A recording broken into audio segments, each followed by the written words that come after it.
ఎంతసేపు ఓట్లు మనవి, సీట్లు వాళ్ళవి. గెలిపించేది మనము, అందలం ఎక్కేది వాళ్ళు. ప్రయాసపడేది మనము, ఫలితం అనుభవించేది వాళ్ళు. గొప్ప వాళ్ళుగా ఉండిపోతున్నారు.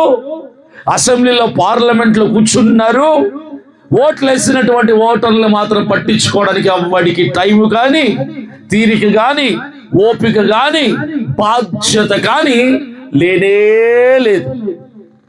మనము ఓట్లేస్తాం 5 సంవత్సరాలకు ఒకసారి.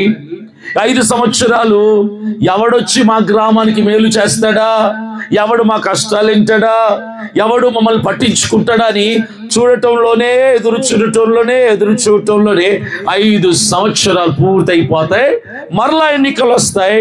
మరలా ఎవడో వస్తాడు, మరలా ఏవో చెప్తాడు, ఏవేవో గాళ్ళలో మెడలు కట్టి ఆశలు చూపిస్తాడు. మరలా మనం మభ్యపడి మరలా మోసపోతాం. ఇది ఇప్పుడు కాదు, కొన్ని ఏళ్ళుగా ఇదే జరుగుతుంది, ఇదే రిపీట్ అవుతూనే ఉంది. ఈ వైఖరి, ఈ పరిస్థితి మార్చాలి.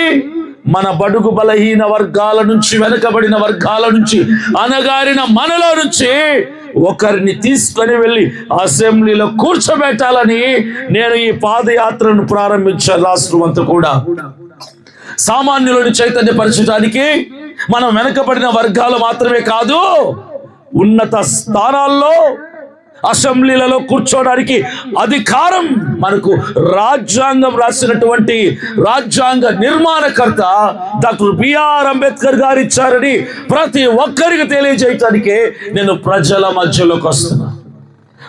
రోడ్డుకి వస్తున్నాను, వీధికి వస్తున్నా, గ్రామంకి వస్తున్నా.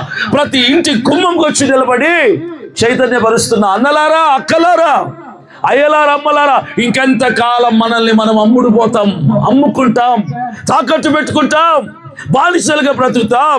ఆనాడు బ్రిటిష్ వాళ్ళు పరిపాలిస్తున్నప్పుడు భారతీయులు బానిసత్వంలో మగ్గిపోయారు.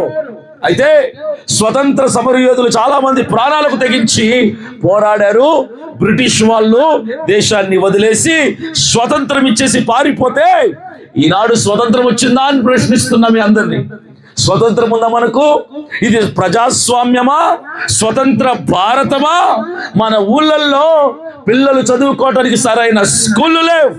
అనారోగ్యం వస్తే అర్ధరాత్రిలో హాస్పిటల్లో వైద్యం చేయించుకోవటానికి